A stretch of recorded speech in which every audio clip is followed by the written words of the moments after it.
తప్పుడు ఆరోపణలు చేస్తే ప్రజలు నమ్మే పరిస్థితుల్లో లేరని ముఖ్యమంత్రి చంద్రబాబు స్పష్టం చేశారు. భూములపై అసత్య కథనాలు ప్రచురించి ప్రజల్లో అభద్రతా భావం కలిగించాలని ప్రయత్నిస్తున్నారన్నారు. పద్ధతి ప్రకారం భూముల క్రయ విక్రయాలు జరిగితే ఇష్టానుసారం జరిగిందని ఆరోపిస్తున్నారంటూ ఆయన ఆగ్రహించారు. చేసిన ఆరోపణలు 4-5 రోజుల నుంచి మీరు చూశారు.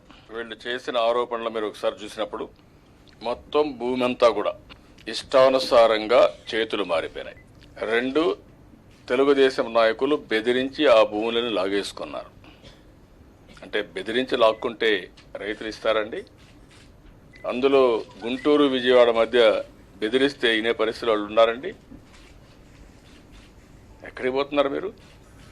మూడోది, మోసం చేసి ఎన్నికలకు దీనికంటే నోటిఫికేషన్ ముందే ప్లేస్ చెప్పేసి మొత్తం భూములను తీసేసుకున్నారు. ఇలాంటి ఆరోపణలు వీళ్ళు చేసిన నీచమైనటువంటి ఆరోపణలు. 10% కూడా రైతుల దగ్గర భూములు లేవని, మొత్తం 90%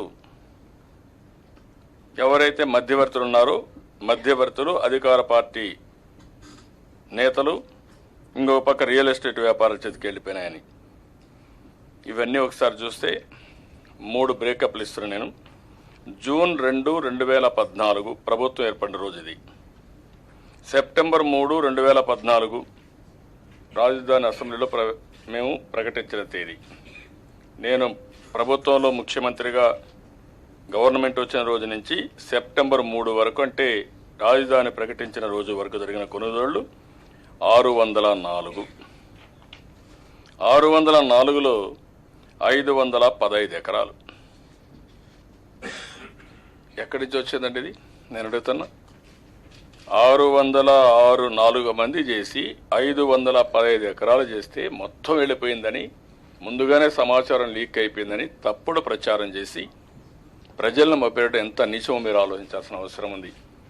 అది అయిన తర్వాత సెప్టెంబర్ 4, 2014 నుండి డిసెంబర్ 8, 2014 వరకు ల్యాండ్ పూలింగ్ పాలసీ అనౌన్స్ చేసిన తేదీ.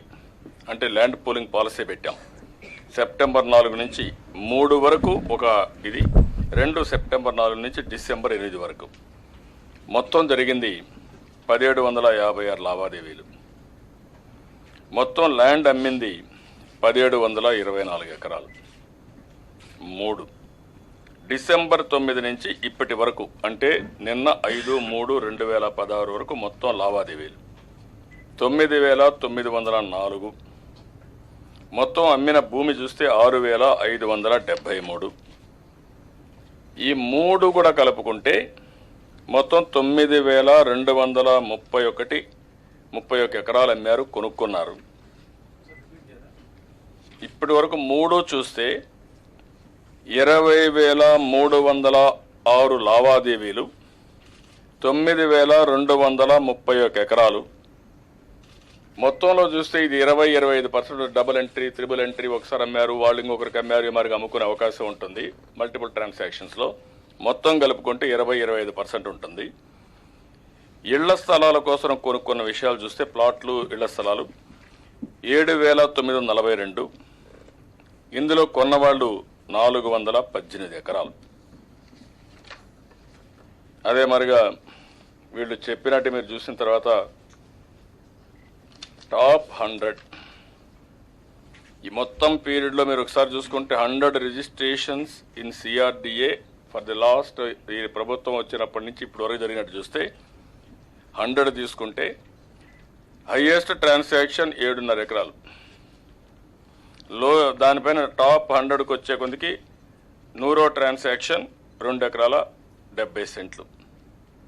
మొత్తం 100 మంది కొనుగోళ్లు చేసింది మీరు చూస్తే 365.662 ఎకరాలు. ఇది మొత్తం 100 మంది కొనేసుంటే 365 ఎకరాలు మొత్తం 100 మంది కొనింది. ఇది పెద్ద నేరం. ఎవడంటే వాడు కొనుక్కున్నాడు, ఎవరంటే వాళ్ళు చేశారు. హైయెస్ట్ టాప్ 100 కొనిందంతా 305 ఎకరాలు. రెండోది, ఇంత మునిపే నేను చెప్పాను, అక్కడ 577 ఎకరాలు, 577 మంది 1 జూన్ నుంచి 3 జూన్ వరకు, 4 సెప్టెంబర్ నుంచి 8 డిసెంబర్ వరకు ఐఓ డీటెయిల్స్ ఇచ్చాను. 1710 ఇవన్నీ కూడా ఎన్ని వస్తున్నాయి మొత్తం ఇవ్వడం జరిగింది. మొత్తం ఇండ్లకు కానీ అన్నీ కూడా కలుపుకుంటే నేను చెప్పినటువంటి డీటెయిల్స్ వస్తాయి. నేను ఇప్పుడు అడుగుతున్నా, ఇది ఒక పద్ధతి ప్రకారం మేము చేస్తే ఇష్టానుసారంగా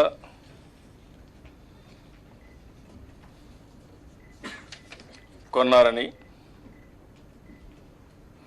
ఇందులో మీరు చూస్తే ఫ్యామిలీ సెటిల్మెంట్స్ ఉన్నాయి, గిఫ్ట్ డీడ్స్ కూడా ఉన్నాయి.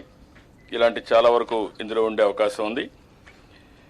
మొత్తం మనం విభజన జరిగినప్పుడు రాజధాని ఎక్కడొస్తుందో తెలియకుండా డిఫరెంట్ ప్లేసెస్లో దోనకొండ, వినుకొండ, మంగళగిరి, అమరావతి, అరిగపల్లి, గన్నవరం, నూజివీడు, హనుమాన్ జంక్షన్ ఇవంతా కూడా కొన్నారు. Even there is a complaint, Avinash Reddy మామ దోనకొండలో మొత్తం బలవంతం చేసి ఒక మర్డర్ కేసు కూడా జరిగింది. అక్కడ ఆ కేసులు రిజిస్టర్ అయినాయి, ఎంక్వైరీ ఈస్ గోయింగ్ ఆన్, అవి కూడా జరిగాయి. ఇది అయిన తర్వాత ఇప్పుడు చూసినప్పుడు ఇవన్నీ కూడా ఎక్కడికెక్కడ కొనుక్కున్నారు, కొనుక్కున్న వాళ్ళు నష్టపోయారు, కొంతమంది సరే మళ్ళీ ఫ్యూచర్లో అమ్ముకుంటారు, ఇవన్నీ జరిగే పరిస్థితి వచ్చింది. ఇప్పుడు కొంతమందిని మా వాళ్ళందరినీ మాట్లాడుతున్నారు. ఇందులో వీళ్ళు చెప్పింది ఏంటి, ఒకటి లోకేష్ పేరు ఎక్కడ కొన్నాడు, హాయ్లాండ్లో కొన్నాడు. హాయ్లాండ్ ఎక్కడ, మొత్తం దీంట్లో ఉందని చెప్పి పెట్టారు. 425 కోట్లు విలువైన అగ్రో గోల్డ్ భూముల్ని చంద్రబాబు వస్తున్నాయి. ఎంత దుర్మార్గం అండి ఇది.